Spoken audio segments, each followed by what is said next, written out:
They do not allow smoking in the building between noon and 4 o'clock on Saturdays. Same with any alcohol. So if you brought any beverages with you, they can't be in here. They're really strict about it here. We're not members of the Eagles, so we need to respect them. And then the only other thing is we can't put any chairs on the dance floor. Okay? We're welcome to walk on it, we're welcome to dance on it, but we just can't put any chairs on it. Okay, I've covered everything that I'm supposed to cover here. Hey, Rex.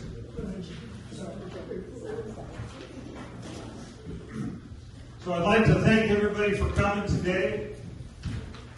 I'd like to start out by introducing a longtime friend and fellow educator, currently chaplain and pastor for seniors at Abundant Life Foursquare Church in Bremerton, Marilyn Tinsley.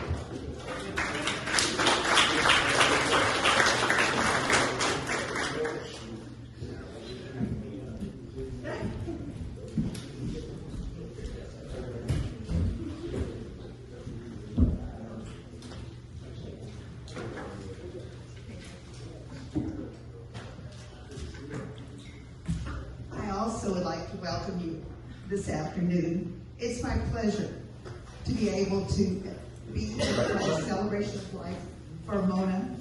It's a time of remembering, and it's also a time of standing on the promises of God as we have eternity in our hearts. And this life, as we know, is temporary, and that we have a permanent home waiting for us. I'd like to start with a point. Life is but a stepping stone, a pause in where to be, a resting place along the road, the sweet eternity. We all have different journeys, different parts and paths along the way. We all were meant to learn some things, but never meant to stay. Our destination is a place far greater than we know. For some, that journey is quicker. For some, the journey is slow. And when the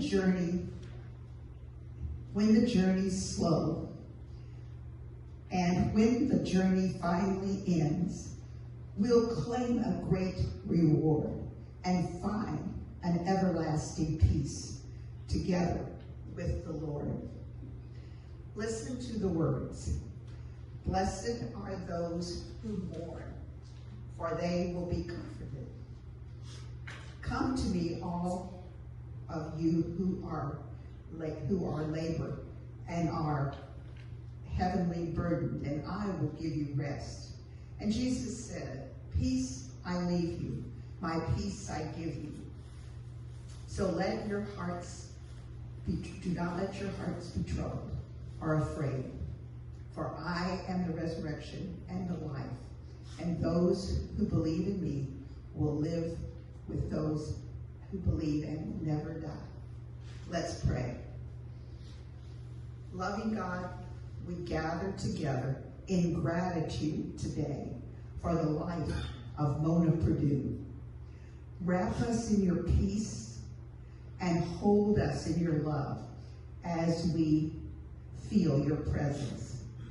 We are comforted as we gather today to remember Mona's life and how she touched each one of us. Lord, we pray that you will remind us of those special memories and times we had with Mona, so that we may share our stories as we celebrate Mona's life, a life well lived.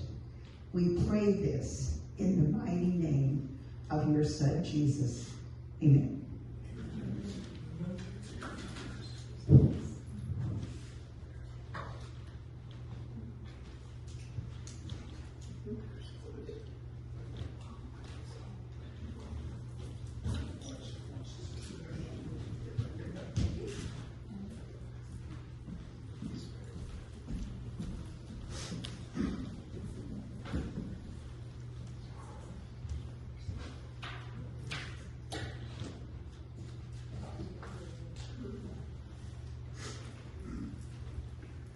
So my brother had planned to be here today along with his wife Melissa and his daughter Narendra. He is having some health issues. And anyway, he prepared a speech for Mom, and I am going to deliver it for him.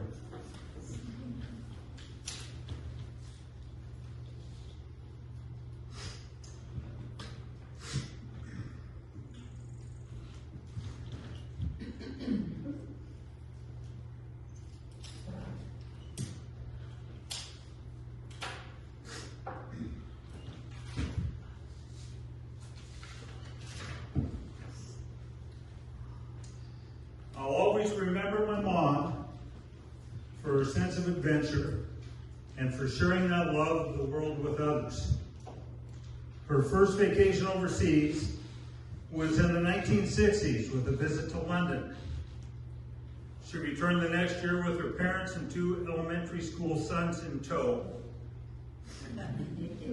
for an event at the University of Reading, followed by Stonehenge in Scotland. Our next stop was in Germany, where we saw the Berlin Wall, and my grandparents looked up their genealogy records at a church.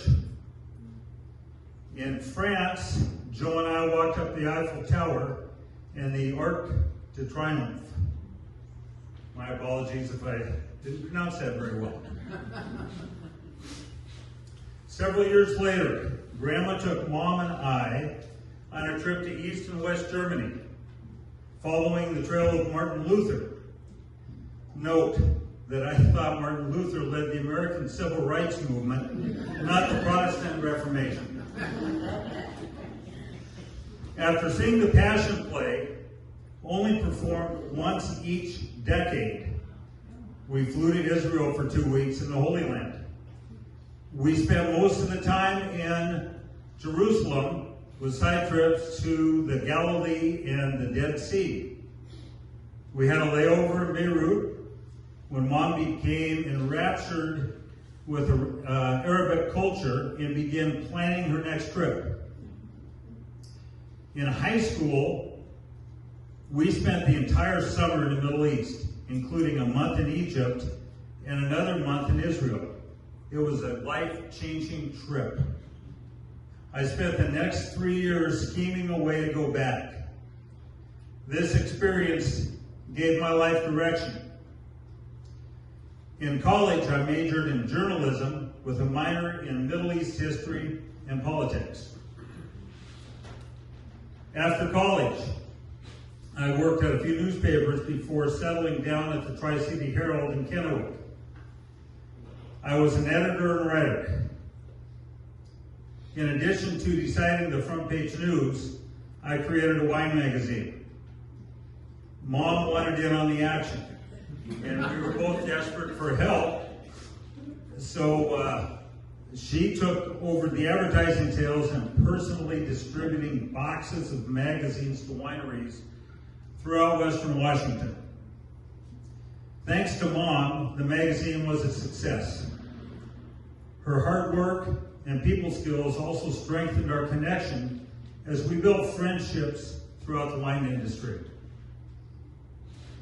When my wife Melissa and I decided to adopt a child, Mom stepped up to help us in whatever way she could. She loved India, which influenced us to adopt from there. When we traveled to bring our daughter Narendra home, Mom came along to help and upgraded all the plane tickets.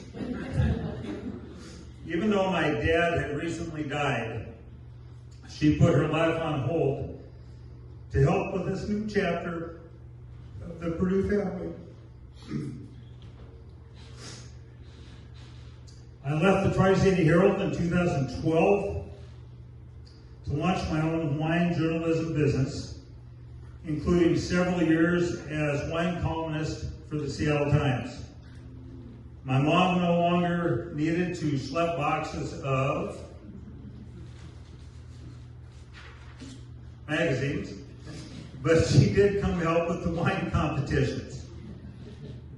life changed drastically in November 2016 when I had a massive stroke.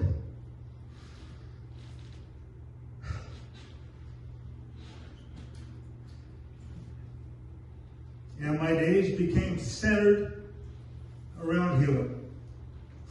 My mom moved to Richland for a year to help me get better, driving me to physical therapy and appointments, encouraging me, and helping wherever she could. It was a different kind of adventure for this world traveler. She did what her mother would do for her family, and her support was invaluable. After she moved back to Bremerton, I called her every day. She helped my damaged brain help jar loose memories.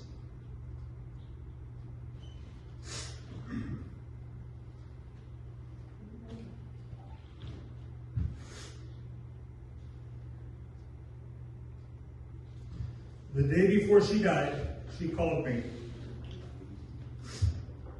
I think she was reaching the end, and she wanted to say goodbye. The last thing I said to her was she couldn't die yet because I wasn't finished loving her. Then I thanked her for a wonderful life.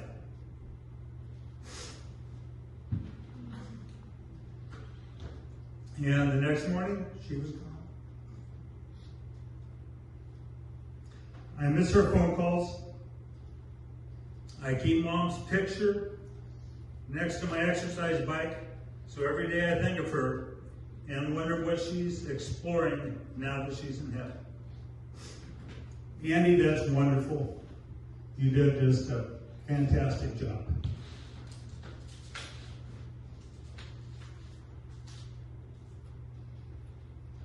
That's kind of a tough one to follow. Hang on just a second here. I need to be able to look at pictures. I'm a little technologically challenged. Not just a little.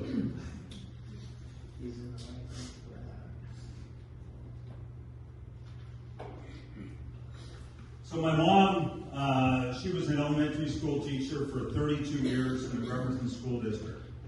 And she started out with kindergarten at West Park Elementary and went over to Arm and Jar. It was a brand new concept, open concept school then. I think I'm getting all this right. Correct me if I'm screwing up.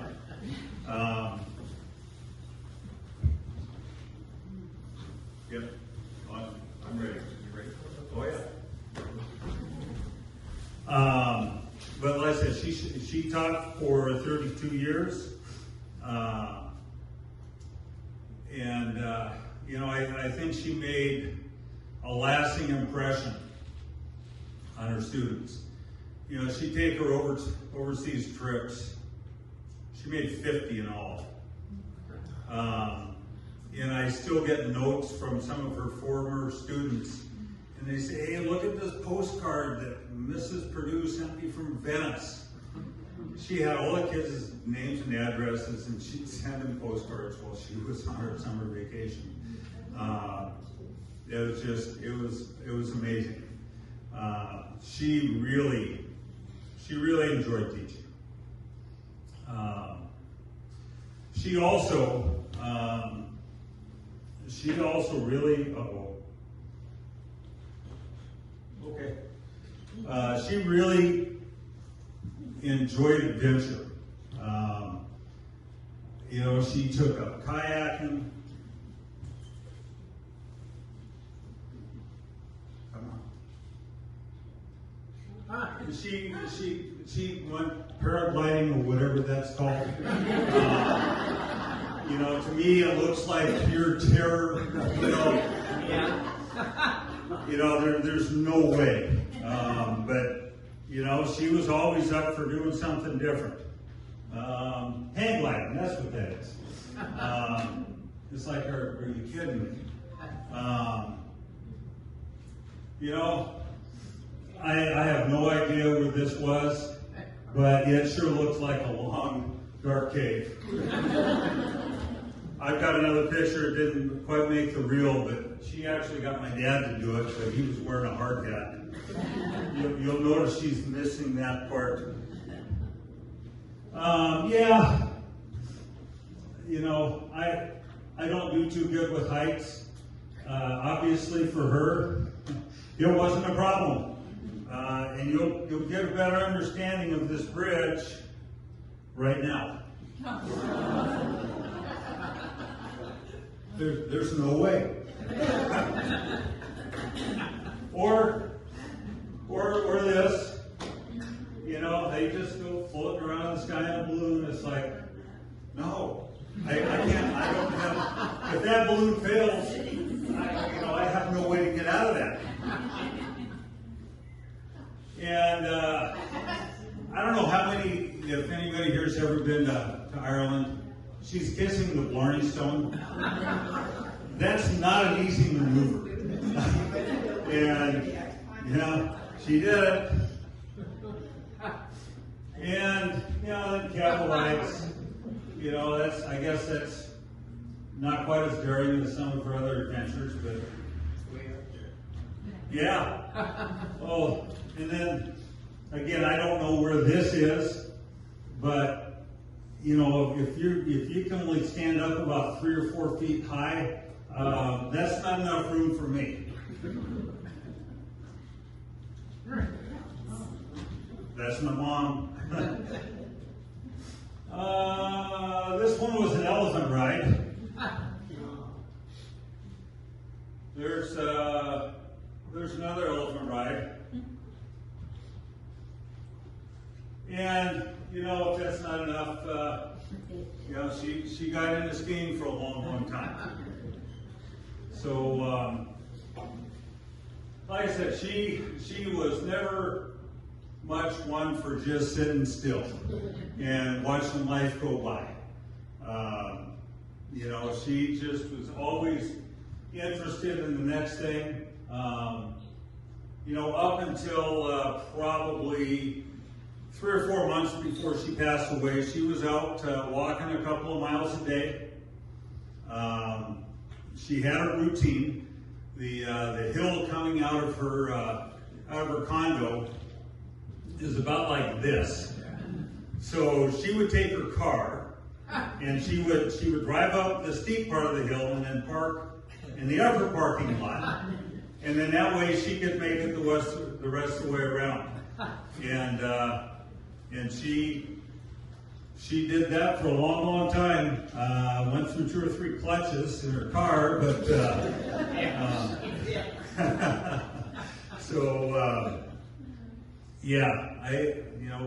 that car, I think she was on her 4th clutch, and it was a 2010 Mustang. And she had a little history of this before that. I bought her car.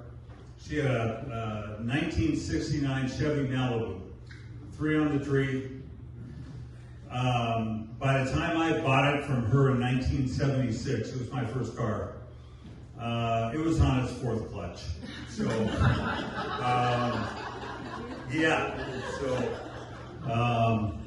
Mom, forgive me. Anyway,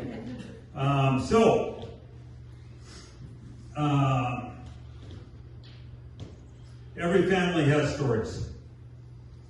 And I've got 3 in particular that I would like to share with everybody. This first one is from 1994. Rex, you were on this trip. Where are you at, Rex? You were on this trip, but I don't think you were in our car. We're going to go to Northern Ireland. Hello. Okay, so there's a door right over here. Is it unlocked? Yes. Okay. So we're playing in Ireland and we're going to play in Scotland. And there are 3 courses in Northern Ireland that are some of the best in the world. Well, in 1994, the political climate in Northern Ireland wasn't the safest. But we had to go play these golf courses.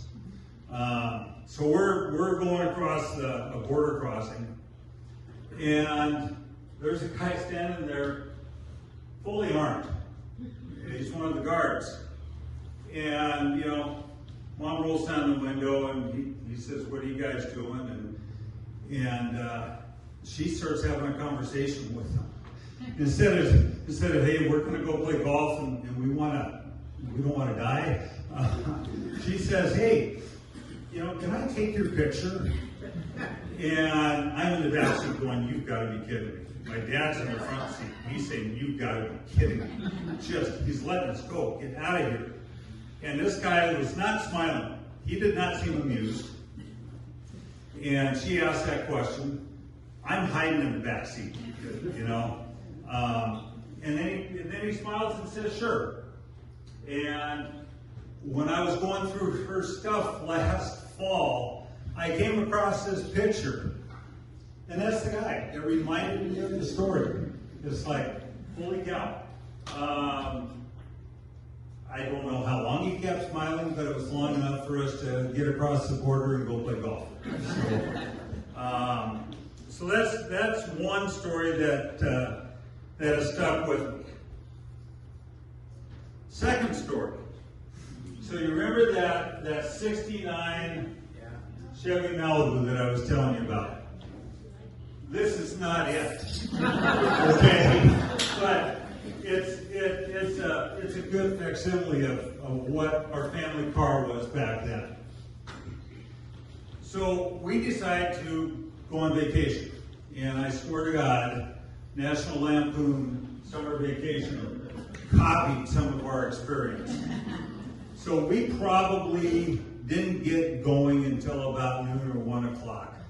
That's, you know, and it was on a Saturday, I think. That's usually about the time everybody got out of bed. So we did not get an early start. Nor did we make any hotel reservations. And this is in July. So we're heading down the Pacific Coast Highway, and you know, it's starting to get dark. Of course, we've only been on the road for about 7 hours, so it's not like we've made a lot of headway. I think we might have been down to maybe Eugene. It's all the further we had gotten. And in every single place, no vacancy, no vacancy, no vacancy. We finally found a place with a vacancy. And my mom said, "Oh, that place is a dump. We're not going to stay there." Now, obviously, this is not the place that was on the coast, but we gave her no end of holy heck for the rest of her life over, "This place is a dump. We're not going to stay there." We ended up, you know, that car that I just showed you, 4 of us ended up sleeping in that car the first night. I'm about 10 or 11, and Andy must be about 5 or 6. And we were getting along like brothers normally get along. "You stay on your side of the seat. This is my side of the seat." "Hey, Mom," he breathed my air. He looked at me. You know, so we got this bickering going on the whole trip. And now we have to spend the night sleeping in the car. So this continued on the next day, and we got about 4 or 5 hours into it, and my dad had pretty much had enough. And he says, "You guys knock it off, or we're else we're turning around and going back home." And you know, that truce lasted for all of about 1 minute, and we start going, you know, back over. "Hey, Mom, he touched me," you know. My dad whipped the car around, and we started heading back north. He kept this going for maybe a half an hour. He had no intention of going back home, but he just wanted to make a point. You know, so within that half hour, you know, both of us are crying and just begging for him to turn around. We're supposed to go to Disneyland. So we kind of figured Disneyland kind of, we could act a little bit better. However, it didn't solve the problem with the hotels. And it was getting to be about 10 o'clock at night, and we found a place that had the open sign, said vacancy. So we go up the road, and it's probably a quarter to a half mile up their driveway. And we get up there, and they're closed. And it was like, you've got to be kidding me.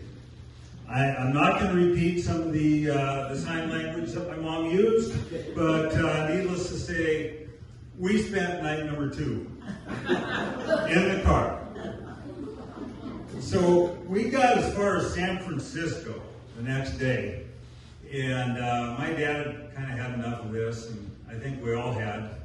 So we booked a plane ticket for the rest of the way, and had a place to sleep that night. That was kind of nice.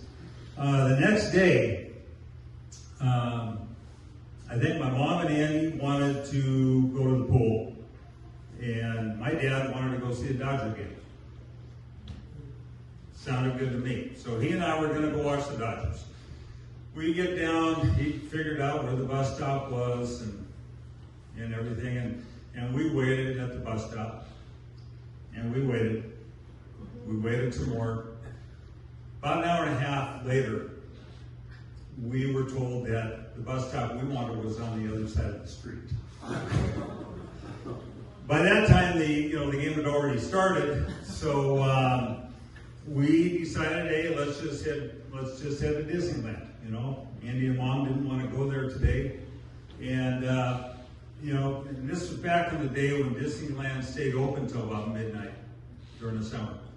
So we got into Disneyland. They had an arcade, and they had this electrical, mechanical baseball game, one of these pitch and bat games. If any of you have ever played pinball, you've seen these things. We played that thing until Disneyland closed, which was at midnight. We were supposed to be back by 10 o'clock. So by the time we get back to the hotel, it's probably 12:30, quarter to 1. And my mom is waiting for me. We had to get a rollaway, and my dad slept on the rollaway that night. So that's the second story. This third one is one that I think may have haunted my mother for her entire life. It was a summer or two later, and we decided to take a golf vacation in Canada. And we went and played some nice courses. We got to this one, and played our front nine. And the only reason my mom wanted to play is because she wanted to ride a cart, and my brother was wanting to ride the cart. So they took a cart. My dad and I walked. We get to the 10th hole, and we teed off, hit our shots, and my dad and I start walking, and my mom and my brother in the cart, and she approaches this bridge. Yes, Andy, I'm telling the story. We're live streaming this, so he's suffering through all this right now. So she tries to take the cart across the bridge, and it wouldn't go across. So she backed up a little bit, got a little bit more of a running start at it. Still couldn't get it across the bridge. And there was this guy that was standing there. He's going like this. He's kind of waving her up. So she backed up a little further and got more of a running start. Still wouldn't fit. Took it back even further, and then she got the cart stuck, and it wouldn't go forward. It wouldn't go backwards. But she was bound and determined to get that cart across that bridge. So the cart's stuck, and she has got the gas pedal floored. And this engine is just winding and winding and winding. Pretty soon, the cart starts to smoke. Shortly after that, the car caught on fire. And now keep in mind, this was on a Saturday night. The clubhouse sits right above the 10th tee. And it was probably close to 6 o'clock. We'd started kind of late in the afternoon. And so there's a restaurant full of people watching this whole thing. And finally, my dad, he's up by where his tee shot is. And I'm kind of following him a little bit. And, but I'm looking back. And my dad, he says, hey. So my dad and I played that night, leaving my brother and my mom stranded in this cart. Well, my mom finally gives up. She's really upset, and she just takes off running back towards the parking lot, screaming and crying. My brother, who was stuck in the cart with her, he grabs a golf club. Now keep in mind, he's about 6 years old. He grabs both bags of golf clubs and is trying to keep up with her while she's running for the parking lot. Well, my dad and I finished our round of golf. And it was another night that my dad spent sleeping on the sofa. So the story doesn't end there. And I promise this is only going to take a couple more minutes and then everybody's off the hook. Every holiday, whether it be Thanksgiving, Christmas, New Year's, her birthday, that story would always come up. And sometimes she would get a little quiet. There would be other times when she'd say, oh, hush your face. That was one of her favorite sayings. But we never let her forget about it. Well, I kept that tradition up. So anytime, that I went to a golf course, if they had a bridge, I might take a picture of it and send it to her and say, hey, Mom, thinking of you today. Rob and I bought a golf course out in the state of Maine, and between our first green and second tee, it's a little hard to see, but we've got a covered bridge. When she came out to visit, I may have suggested that she take the path that goes around the bridge. That didn't go over too well, but then it wasn't meant to. Here's another one. This one was up at Holton. And said, hey, Mom, saw Bridge, thinking about you again today. And, so it went on and on and on. So over the years, my brother and I talked about going back up to this golf course, taking some pictures of the bridge, and maybe trying to recreate that whole scene from the early 70s. Life happens. We never got around to it. Last fall, I was taking care of some stuff at her condo, and I got to thinking about this. So I sent an email to that golf course, and I introduced myself. I told them the story of what had happened back in 1971. And then I didn't hear anything back. And I figured, oh well. About a week ago, I got a letter, an email back from this golf course. I'd like to share it with you. It says, Dear Mr. Perdue, thank you for your recent email. My apologies for the slow response as we are closed during the winter. Now keep in mind this golf course is up in Canada. Please accept my sincerest condolences regarding the recent passing of your mother. I was able to find a picture of the bridge that you requested, it's long since been replaced, but this is how it looked back in the late 70s. No, that's the wrong one. Rob, how do I go backwards on this? Oh, crap. I need to go backwards on this thing. I don't know. Okay, so I need to go back to that one right there. So that is a picture of how the bridge looked back then that she tried to get across. It's very easy, very easy to see that it's a walking bridge. So anyway, so she sent me this picture. And again, she said it's long since been replaced, but this is how it looked back in the late 70s. I am fairly new here at the club, but I vaguely remember overhearing someone talk about this once a while back. Or so I thought. So one evening, I was tending bar while 4 of our older members were playing cards. I'm still learning names and getting to know everyone.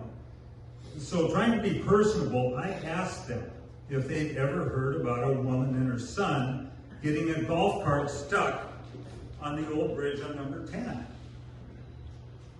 One of the fellows looked up and said, "Oh yeah, that happened sometime back in the early 70s.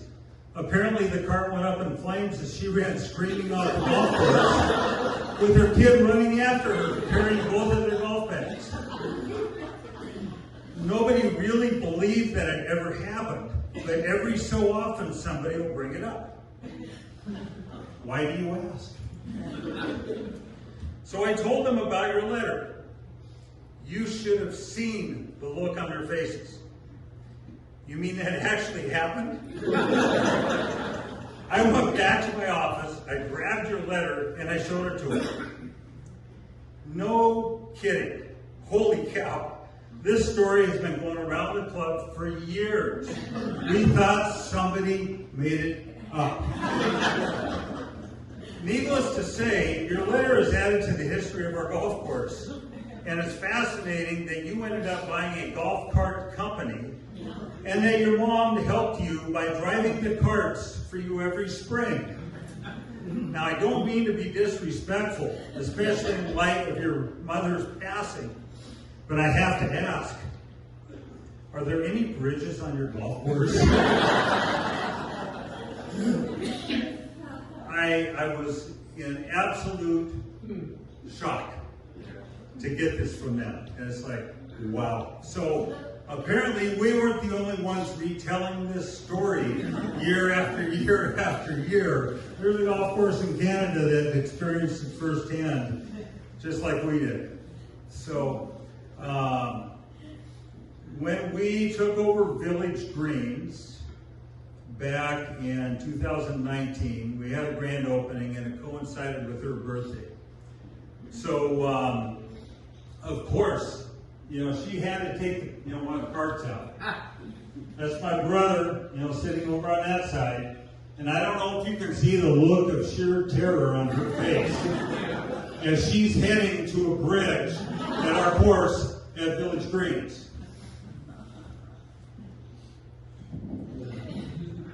Now, it's not much of a bridge, but it is a bridge, and I'm never one to pass up an opportunity. So I'm giving her some instructions on where not to go with this golf cart. Because now instead of it belonging to a golf course, it was mine. So she's getting some instructions here. Is the video on?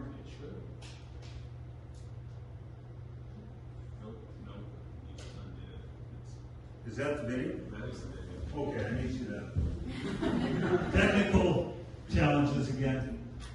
We actually have a video of her driving this cart across this bridge.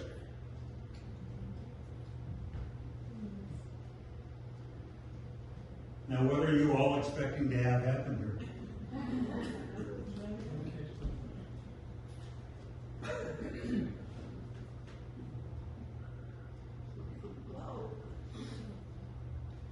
How come the second one's hanging back, I think they heard the story.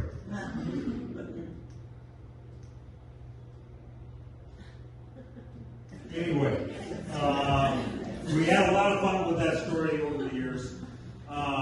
It is kind of ironic that we ended up buying a golf cart company, and she did always offer to help drive the carts around.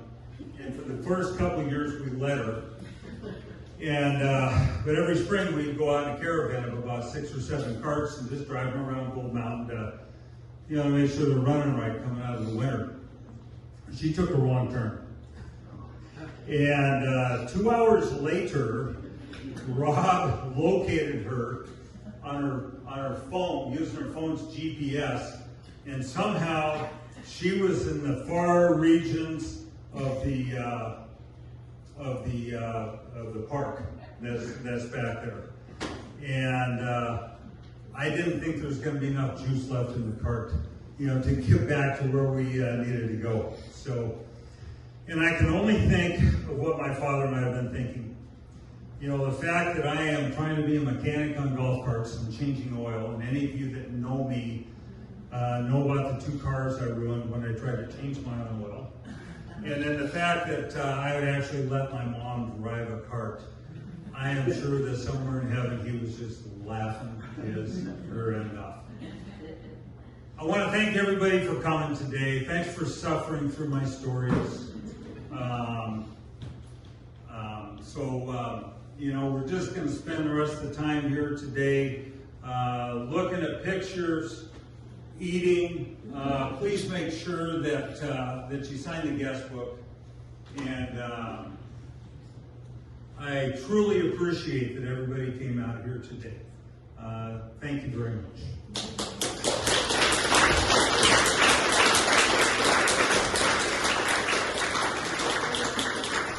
Okay, let's get up and enjoy yourselves and mingle and talk and eat. We got a lot of food.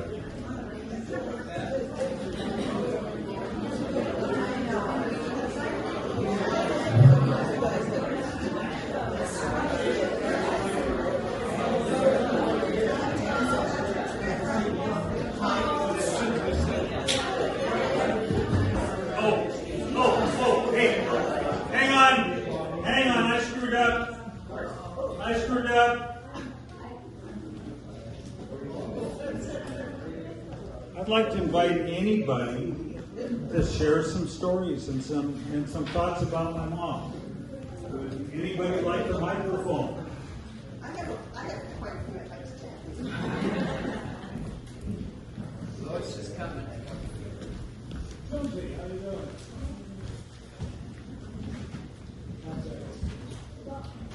This is all yours. I met Mona in 1965, and so I've known her over 60 years. And I was teaching kindergarten, and she was teaching kindergarten, and we had a workshop, and I'd never met her before. This is not on.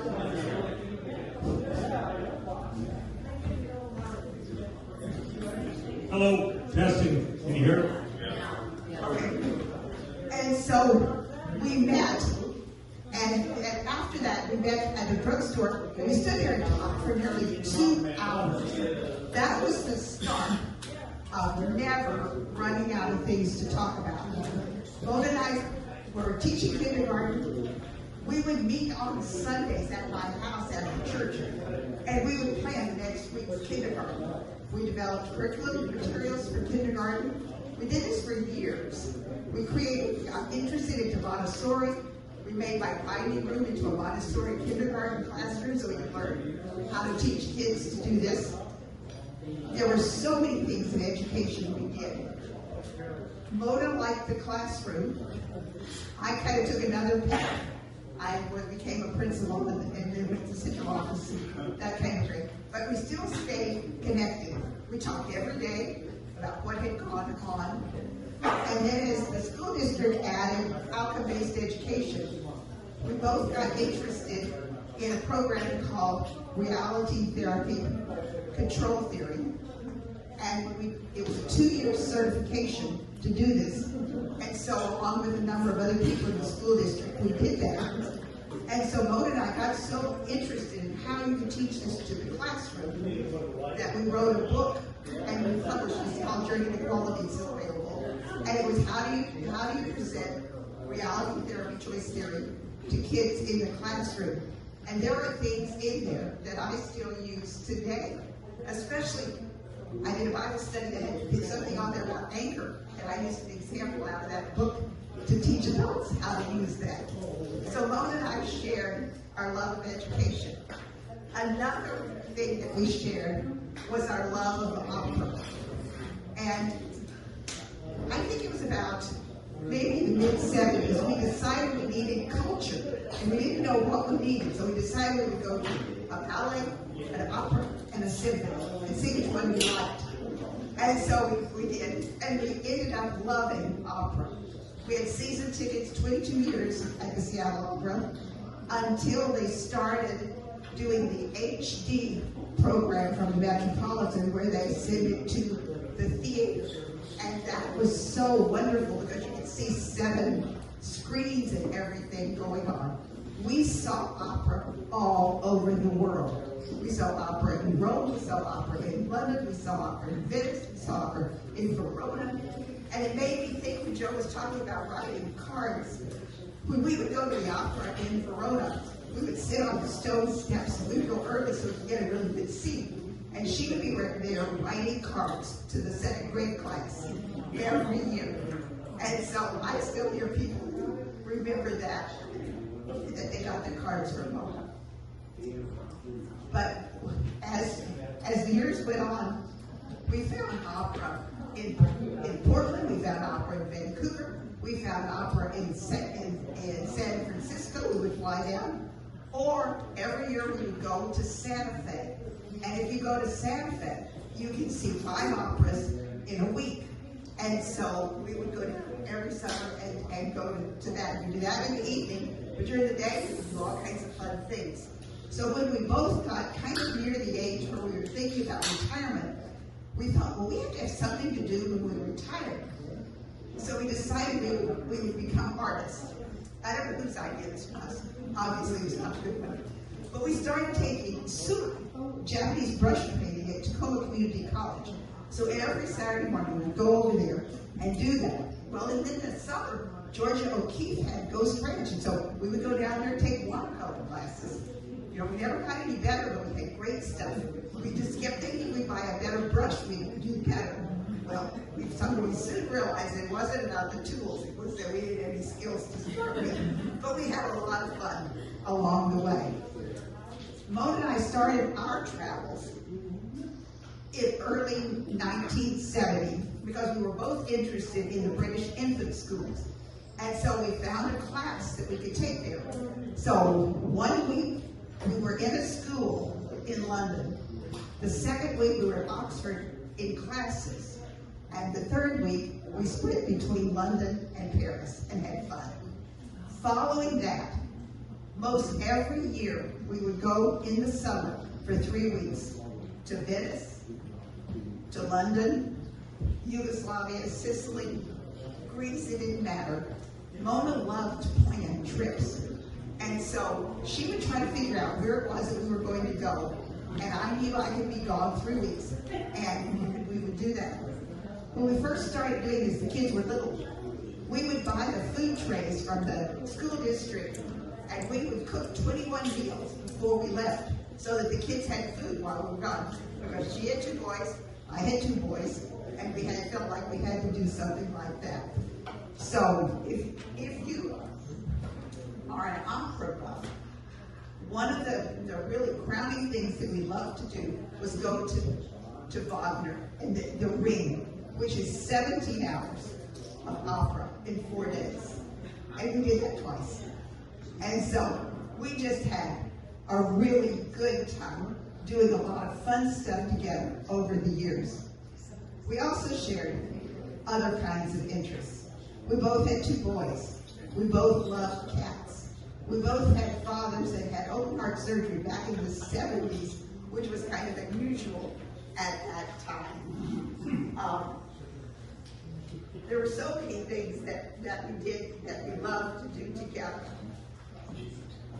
One of the trips that we took to Yugoslavia was called a stay and go. The first week of the trip was a tour. The second week, they just left you off and you could stay there. They would pick you up the next time they came around.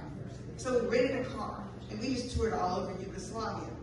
And so we were driving along. Mona always navigated. I drove. We saw this little couple sitting by the side of the road. She said, we should pick them up. I said, look, we don't know them. She said, we should pick them up and give them a ride. So we did. So we stopped and picked them up and asked them if they wanted to get in the car. And we knew 2 words. They knew Coca-Cola and they knew Ronald Reagan. And that was the subtotal of their English. So after we got wherever they wanted off, we wanted to take their picture because Mona loved to take pictures. So the little old lady, she was in an all black outfit. She gets out, she dusts off her husband, she slicks his hair down, fixed him up, so that he looked really good so we could take their picture. Well, that worked out so well. We continued on down the road a little bit. We saw 2 servicemen. And we thought, well, let's pick them up and see what kind of story we can get. So we picked them up. They knew the same 2 words. Ronald Reagan and Coca-Cola. So we said, where are you going? And they were going to the Albanian border. So we took them to the Albanian border, dropped them off, and they were happy. The funny thing was, one time she said, take this road here. That looks like a good road. We turned down the road and it was a nudist camp. It wasn't so bad, they were all sitting down. Then pretty soon, some of them started to get up. So we probably did, I don't know, 25 trips to Europe every summer. Just had a wonderful time being able to travel together. And so, if the other thing that we would do is we pretty much talk on the phone every day. And we started to walk.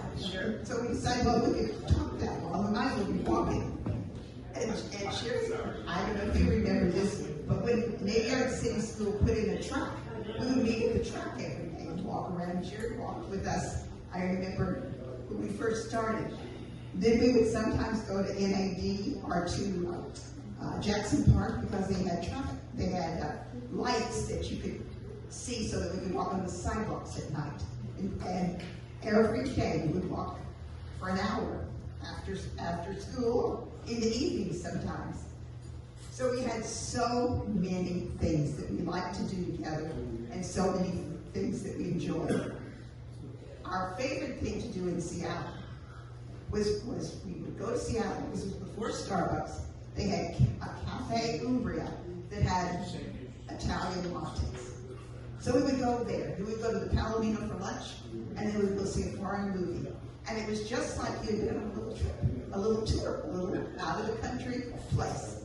And so when you find a really good friend like that, and so many things in your life are the same that you enjoy, it's a wonderful gift. And Mona was really a gift in my life, as I'm sure she was in yours. And I can't wait to hear the stories that you share about your fun with Mona.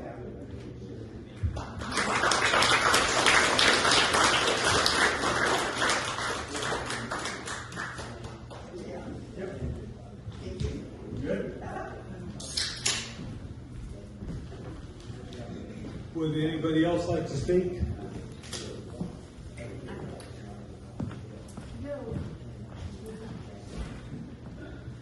was hoping I would get to share this story because it's really fun. So, I first met Mona at Crown Hill, and I was a very young teacher, and she was such a good role model to me. She was amazing.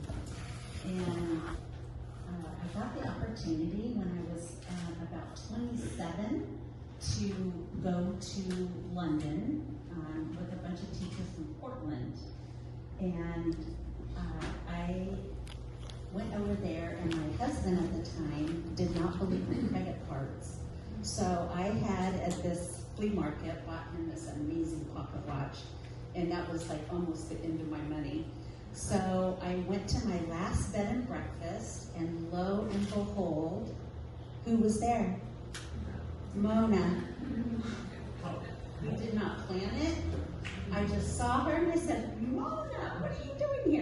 So it was just the coolest thing. And I said, well, she goes, well, let's go to the theater. Let's go do this. Let's go do that. And I said, Mona, like, I'm literally broke. I have enough money to pay for this bed and breakfast and to get back to Heathrow. And she said, Sherry, we're going and you can just pay me back when we get back stateside. I said, okay, let's go. So we went and saw Cats, and we went and saw 42nd Street, and I will just never forget her kindness. She was amazing.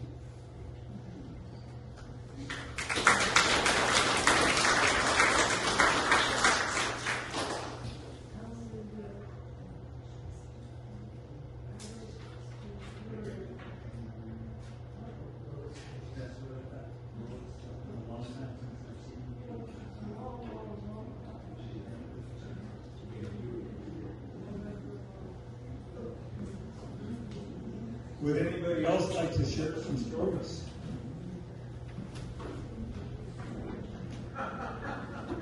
Hey, if I can get up and talk, anybody can. Hey, Rex.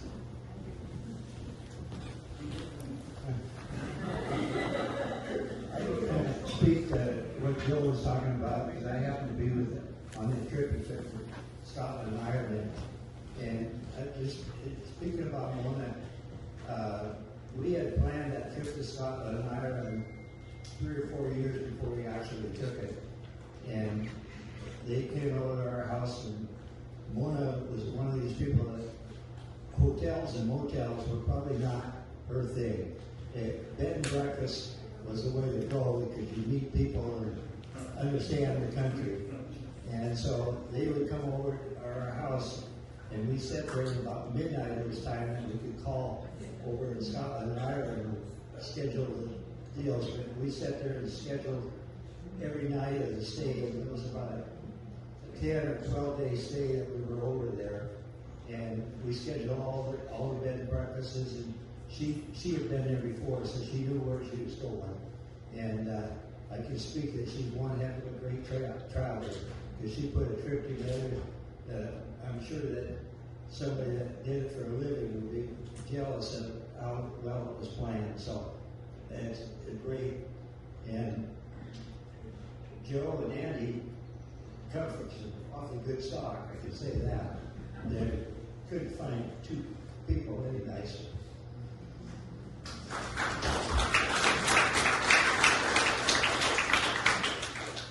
I'm Bob Becker, and we were kind of neighbors to the Perdues. They lived up just the street from us, and Andy and my son were the same age, and so they were good friends all through grade school, junior high, high school, and all that. But one thing when I think about Mona and her travels, we were doing a family trip across country, and we were at the Washington Monument. And who should come out of the monument but Mona and her kids? And so, being travelers, you never know who you're going to meet and where. So it was a good memory. I remember that. We couldn't leave. We ran into you guys right there at the Washington Monument. Right. Yeah. Well, that was incredible. Would anybody else like to share some stories?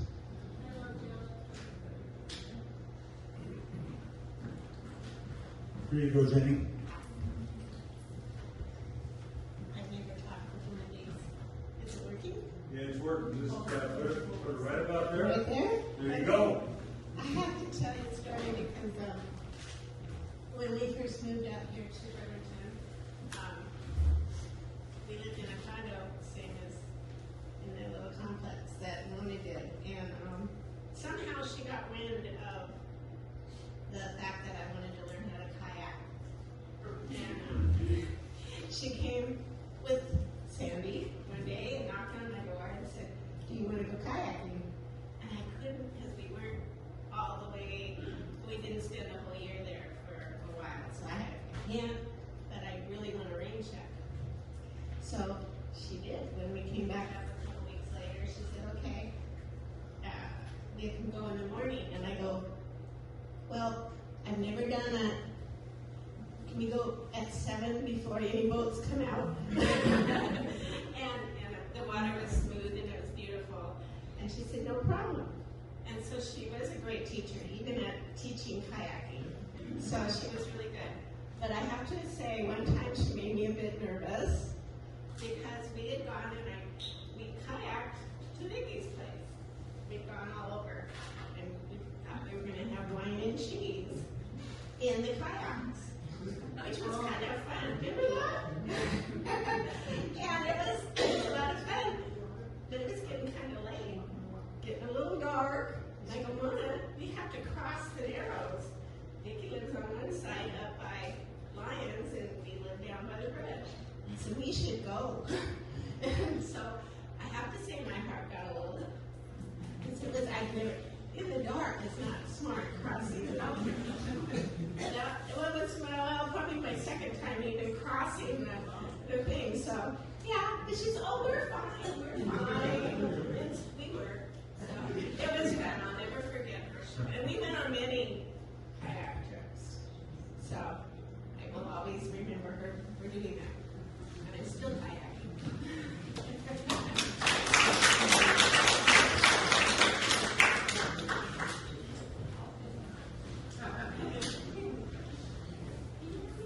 There you go. Okay, so for those of us who don't, for those of you who don't know us, we were Mona's neighbors. We shared, our doors were right across from each other. And we were her neighbor for about a year, 2 years. And the first time I met Mona, we were moving in. And it was late at night. It was like 8, 9 o'clock during the winter. And I come walking out the door. And she's coming down the stairs. And she sees me. And we'd never met before. Screams. Just bloody scream. And she was terrified because nobody had lived there for a little bit. And nobody was walking around down there. She was not expecting to see me. And she screamed and she went, "Are you the movers?" And we went, "No, we're going to live here." And she kind of muttered something to herself and walked inside her condo. And I was like, all right, fantastic, great first impression. But after that, I really admired Mona's traveling spirit, and I really admired the kind of woman she was. Because I am that kind of, I love to travel. I spent time living in France, and I absolutely love to travel and don't have a lot of women in my life who do. And to see a woman who, when it wasn't as acceptable for her to just jump on a plane and go see things that people didn't get to see. And I really admired her, and it really inspired me. And yeah, she's a great woman. I spent time teaching her how to use her new phone. That's a fond memory. Thank you. Was her inviting me over to help her because they drugged her like 10 years. She had a really old iPhone, and they got rid of a bunch of the buttons, and it's completely different. She didn't even have a proper charger for it. It was a whole mess, and they didn't really give her proper instructions on how to use it. So, yeah, we sat there on her porch for like 2 hours. And I started to come and added to her favorites and her contacts to make sure she could find you and make sure she could call you. But yeah, she's a wonderful woman, an inspiration.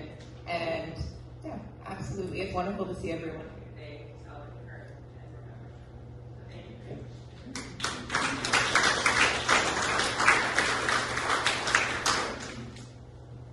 Is there anybody else that I could handle?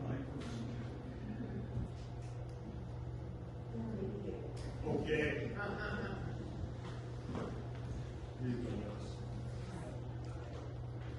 I went back to school when I was a little bit older, and I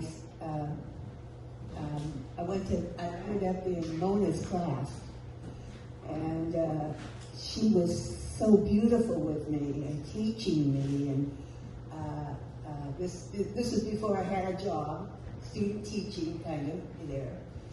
And she told me, you want to have the easel, you have to have painting in there, you have to have a playhouse, you have to have things for the kids to do and learn.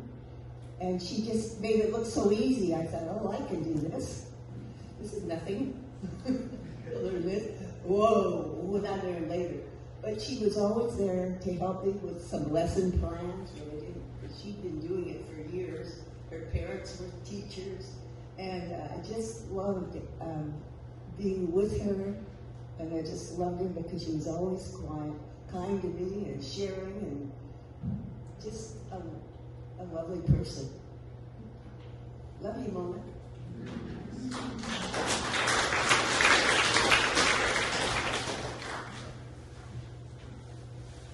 Would anybody else like to share some stories? Here you go, Russ.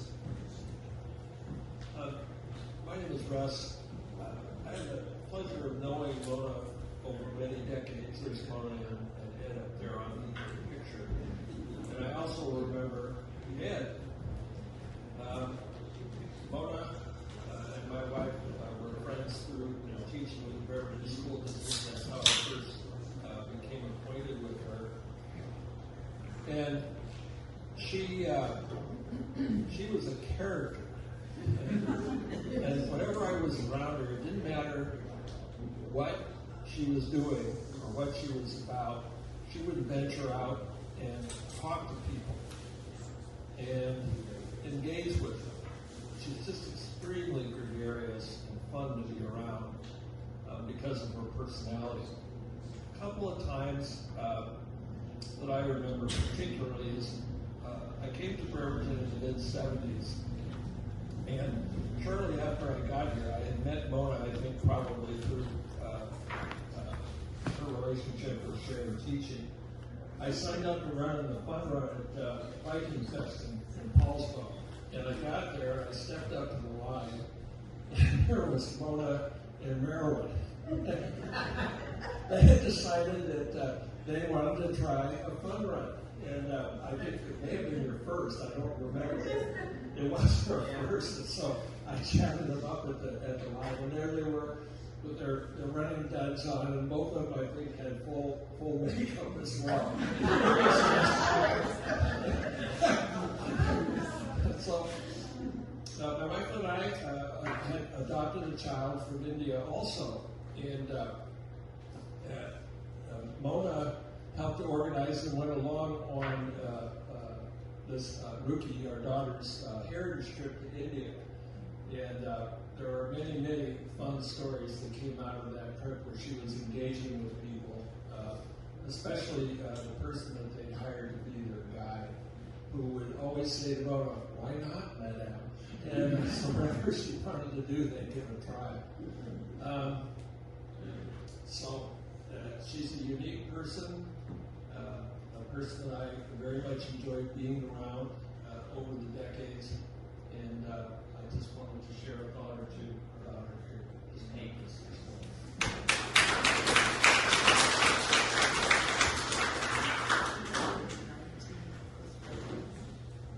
The microphone's still got a lot of juice left in it.